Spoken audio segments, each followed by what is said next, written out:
This week's parashah is the most important parashah in the entire Torah. You may ask, why is this week's parashah the most important in the entire Torah? Well, let me tell you. Parashah Yitro has Moshe reuniting with his wife, kids, and father-in-law. Yitro praising Hashem. We learn how Moshe spent all day addressing questions and situations the people brought to him.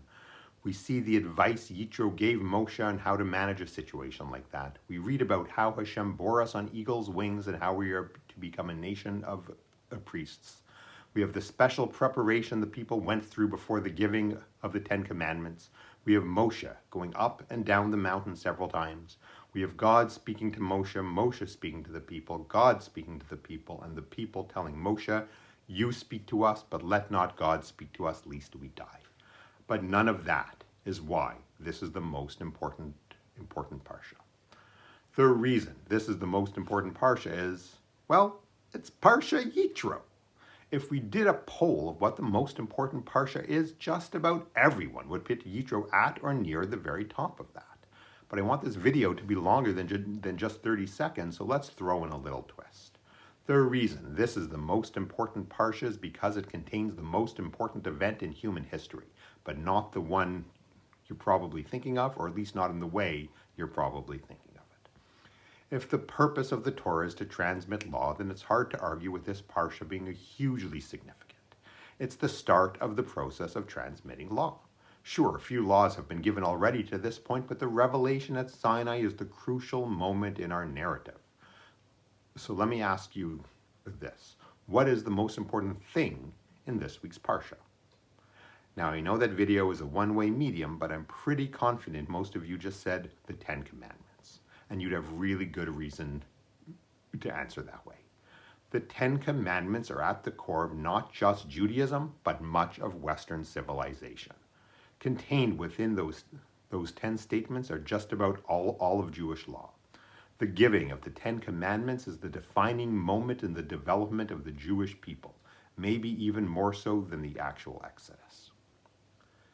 Okay, so this should be a really short video, but I promised you a little twist.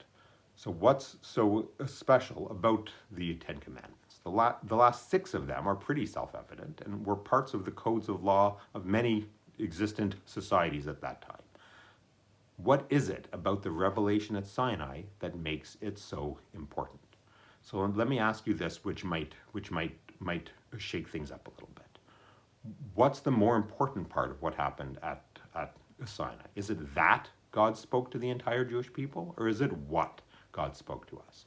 Well, one way to evaluate that would be to separate the two. What if God spoke to the entire nation but said something else? And what if it wasn't God who gave us the 10 Commandments, but they came from some other source? Is there value in the content without the revelation, and is there value in the revelation without content? My very strong suspicion is that once I phrase the question this way, most of you would agree that the more important element is not the content of the 10 Commandments, but it is really the fact that for the first and only time in human history, God spoke to an entire nation. Now, separating these two is a little bit of a funny thing, but it has basis. While the mass revelation at Sinai was a unique event, it did have a prototype, the burning bush. If we look at the details of the burning bush, we see a lot of parallels with the revelation at Sinai. First off, they both happened in the same place. The burning bush was on Sinai. Next, we have the bush burning and being covered by a fire, and then we have Mount Sinai being covered in smoke and fire. We also have the suspension of the rules of nature at the burning bush, with the bush burning and not being consumed, and we have the suspension of nature at Sinai with the nation of Israel seeing sound. But what's missing at the burning bush? There are no commandments transmitted. So if the burning bush is the prototype to the revelation at Sinai, and there were no laws transmitted at the burning bush, then maybe it's not the transmission of law that are the defining attributes of the revelation at Sinai. Maybe Sinai was never really about the law, but was about the revelation itself. So if the point of God speaking to the nation was not about conveying the content of the 10 Commandments, then what was it about? Well, let's look at how Hashem sets this revelation up. Hashem tells Moshe, "Declare to the children of Israel, you have seen what I did to the Egyptians, how I bore you on eagle's wings and brought you to me. Now then, if you will obey me faithfully and keep my covenant, you shall be my treasured possession among all the peoples.